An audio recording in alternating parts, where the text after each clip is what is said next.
This week I had a conversation, and in it, the root of our conversation was really talking about our own level of confidence and esteem, how we find it, where it comes from.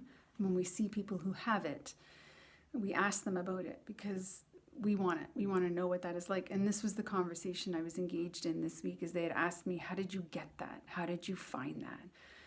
And this morning I was reflecting on our conversation. I was working out and I was listening to This Is Me from The Greatest Showman.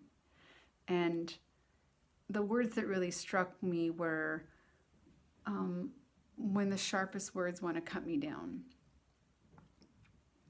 And one of the things I remember very clearly growing up is there were sharp words, and those sharp words did cut, and they did cut me down. They were used with purpose, and their purpose was achieved.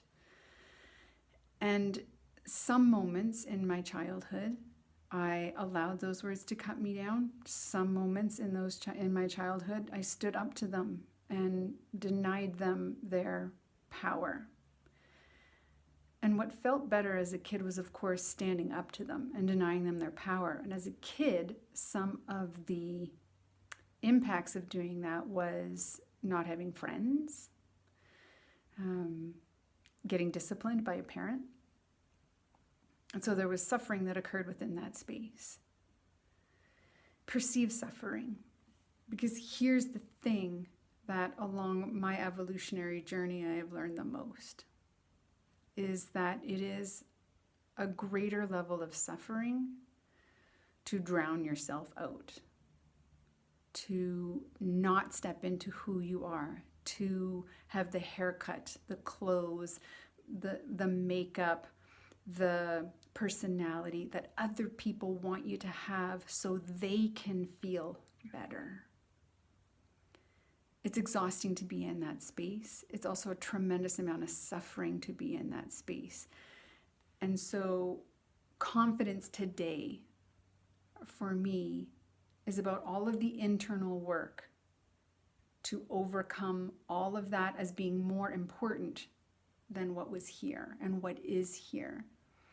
So the internal work in growing the kind of confidence that allows you to arrive in a space of, I know who I am and I make no apologies for who I am, and this is me, and this is what I look like, and this is how I speak, and this is the things that I love, and these are the things that I do. What that means is really allowing your opinion of yourself to matter more than other people's opinions. Now, that internal work is just as then important when it's done, to surround yourself with a community of people who support that.